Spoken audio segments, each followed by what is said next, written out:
Yo, what's good, y'all? The Mavs GM finally did a press conference after the Luka trade. Let's get straight into it, man, because it is spicy, bro. Let's go All right, I'll straight open it into up. it. Thanks for everybody for coming. Jay, is it normally this crowded for your No, pregame speeches? no, they don't want to Okay. hear about everybody who's out. No, on a serious note, Bro, look at Jason Kidd. Jason Kidd is pissed right we now, bro. definitely understand the magnitude of what just transpired. It's not lost on us. Definitely would like to thank Luka for his brilliance and, over the last, 4 years since we've been here, what we've been able to accomplish, as well as, Maxi Kleber. He got hurt the other day, and I go in the All back right, and bro. check on him. Person Let's get to in the room. the. So and then as we turn late since we've been in the league, a lot of people don't talk about Horn to try to find. He's thick and bouncy, and they're adding it, and we're excited to go. We feel like we're built to win now as well as in the future. There's never been a discussion without moving on. I think it was like, how do we make our team better? What do you mean? How do you make a team better? You don't trade the best player There's on some your unique team. things about his contract that we had to pay attention to. I knew it. I knew it was about the contract. Because he was supposed to get a $345 or $354 million deal this summer, and this is the reason why he got traded, because they don't want to pay him. Teams that were loading up, that he was going to be able to decide make his own decision at some point of whether he wants to be here or not, whether we want to supermax him or not, or whether he wants to opt out. So I think we had to take all that into consideration and feel like we got out in front of what could have been a tumultuous summer. Nico, did you have any indication from him or his representation that he was going to opt out or not take the extension or anything like that? No, not at all. Not at all. Nothing verbally that would lead me to believe that. So he just did it out of the blue? I thought they at least got in like an argument or something. There's no way he just did this. Be a difficult decision on your end. Oh no, it's not a matter of it being a difficult decision. It's a matter of, once you put that out there, they accept or they don't, and at that point you're on the clock. What? Did you have discussions with any other teams besides the Lakers about this deal? No, and I'd like to Nobody else, give just the Rob Lakers. Pelinka a lot of credit. Trades. You guys have been around here. Trades don't happen. Wait. Hold up. This dude said he didn't talk to not a single team. Not a single team, bro. Obviously, it's Anthony Davis. But, bro, you could have talked to the Knicks.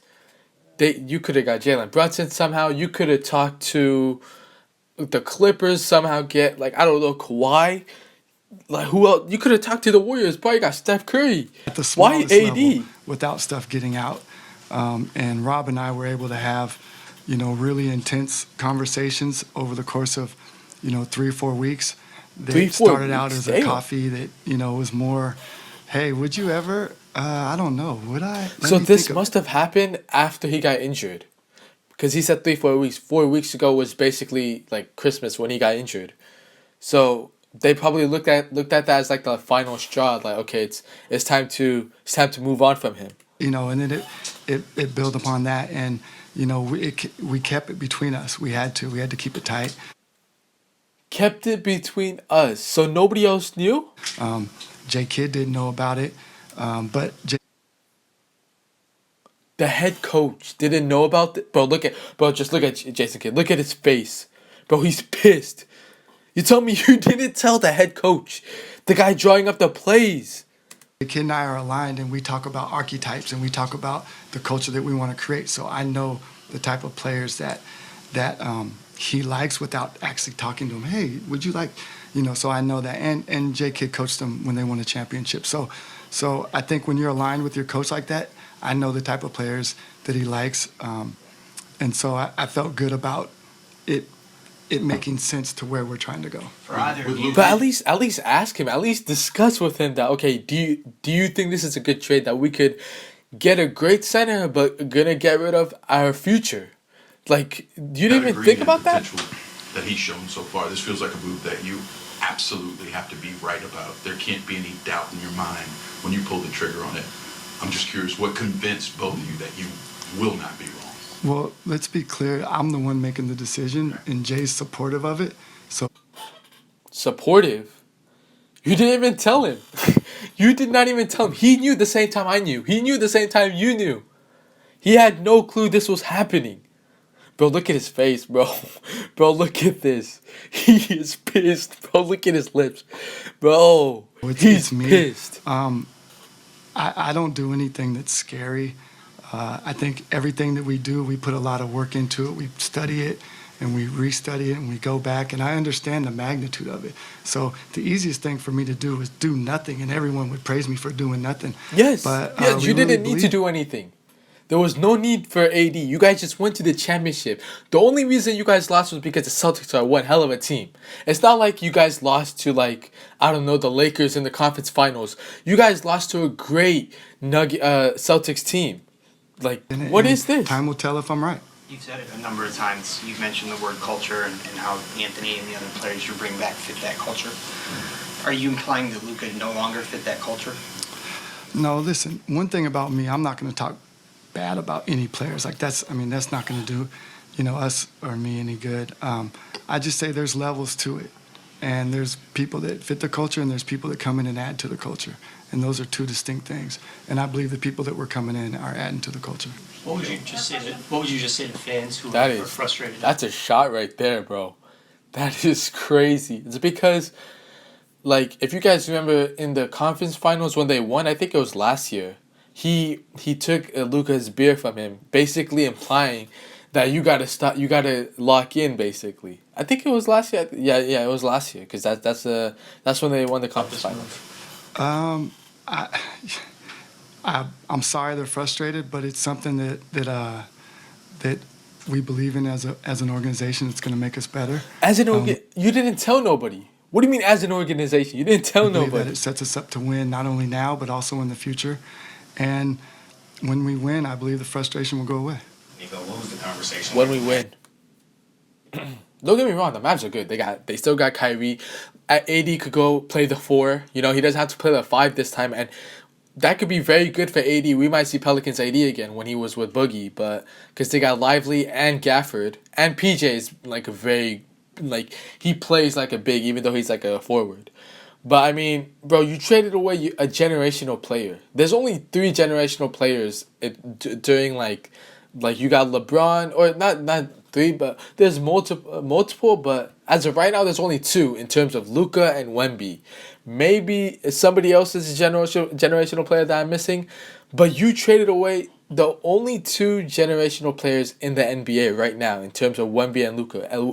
LeBron and Steph, they're dying down. I'm talking about like people that are up and coming. When we introduced this idea to him. The first time he laughed at me. What? This idea to him. Go away. Nico, what was the conversation like with Patrick Dumont when we introduced this idea to him? Is that the owner? I think that's the owner. The first time he laughed at me. See, he's laughed at you. He said that's stupid, basically. No, I mean, Patrick, he's the owner. Obviously, he's the ultimate Okay, yeah, decision he's the maker, owner. but he entrusts in J. Kidd and I to lead this team, and he's putting the trust into us. And then, obviously... So did the owner know about this yesterday, or did he find out the same time we found out? Get judged That's what I on would the love to know. performance that you've done as a leader, and at some point, if it doesn't work out, then I'll be judged for that. Jason, what is your reaction to this trade? Oh, look at him. We know I his think reaction. it's something that, as Nico's brought up, we are aligned, right? And so just understanding Luka, when I first came here, excited about the opportunity to coach an upcoming star and who became a mega star. And I was just blessed to have that opportunity to coach him. But when you look at the vision of the team and what Nico wants to build, I truly support that, and truly believe that the players Yeah, that we're getting, he's just trying to not get fired right now because he knows if he says anything, he's gonna get fired. Look at him. He's like, you better not say anything bad about this. Look the at him. ones that can help us achieve that, and that's to win a championship. Well, why did they get that vision better? It's not about better. It's about being able to again. Nico has talked about defense. Defense wins championships. AD is the one that we truly You guys had believe, defenders. PJ Washington was a great defender for you. The only reason you guys lost was because of the Celtics. You guys beat the Timberwolves. You guys smacked the Clippers. Like, what are we talking about here? D Live and Gaff and PJ. And so That's when you look at 3 great defenders right there. What do you need more defenders for? going forward, we're looking at the window to win now. And with AD And you guys Christie, could have won now. not to forget about Christie. He's a young wing that we believe that fits. Christie's actually a good pickup, though. I can't lie to you. Like that, like he's a young guard. Like he's gonna be under Kyrie's wing, and you know they already have a young guard in Jaden Hardy, who's a great scorer for them, that could pick up the slack for Kyrie and before Luka. But yeah, man, Christie's gonna be very good for the Mavs.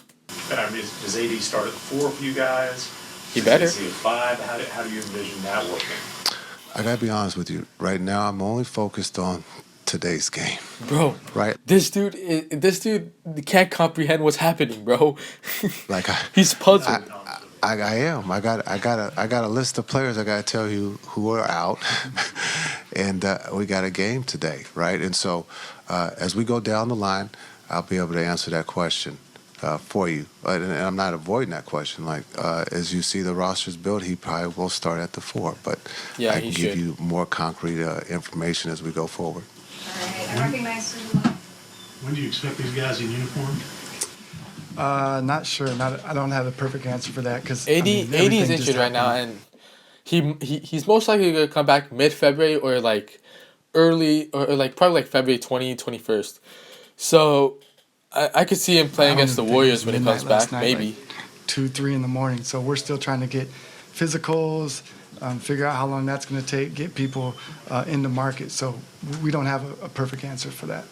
Do you have an idea about AD's availability in terms of the abdominal issue that he's dealing with now? No, we'll learn. One, it wasn't significant. And 2, we'll learn more as we go. Oh, through it's not physicals. significant. Okay, How so do he you might think come this back will before work the in All-Star short break term then. and the long term. Short But term probably makes not, great most likely sense. not. How do you see this working out well for the organization in the long term? Well, I Bro, think the look long at term is the time kid, frame. bro. I He's think stressing, he bro. He's fidgeting right now, bro. He's fidgeting. fits our time frame. If you pair him with Kyrie and the rest of the guys, he fits right along. Oh yeah, with our AD's going to timeframe be to win very now. good for in terms of fitting in because he's a big, they're both ball dominant players, but AD's a ball dominant in the post. Kyrie's more in the mid range and the 3-point line. And win in the future. And the future to me is 3-4 years from now. The future 10 years from now, I don't know. I don't think they probably bury me 80's in 30 anybody. right now, so he's gonna Or we start bury ourselves. declining maybe like 35 anyway. So yeah, 5 years is good. Yes, Is there anything else? All right, I know there's a lot of All right, that's it. And there's other stuff too. Where is it at? So Mavs GM has a better chance to win. Yeah, we got that. I know there was some other stuff right here. Let me see. I think that should be everything covered then because I wasn't expecting to get the whole interview right here. So right here, he didn't talk to any other teams beside the Lakers, which is crazy to me. Like, how do you not talk to anybody else? My guess is duh, he doesn't want to talk to you, bro. So he didn't talk to Jason Kidd nor Harrison because they both texted him, bro. I'm just wondering what's going through Luka's mind right now. At first, I thought it was an argument between the GM and him, but it seems like it wasn't an argument. It was more about money. What y'all think, man? Do y'all think this? I'm still shocked about this. Let me know. Do you guys? In my opinion, I still think it's a win-win trade because AD is still a great player. But why would you? For the Mavs, it's kind of a loss because they traded away their future. Because AD is 5 years older, and he's more injury prone compared to Luka. But it's still a win-win in terms of both great players, both top 10 players. But yeah, man.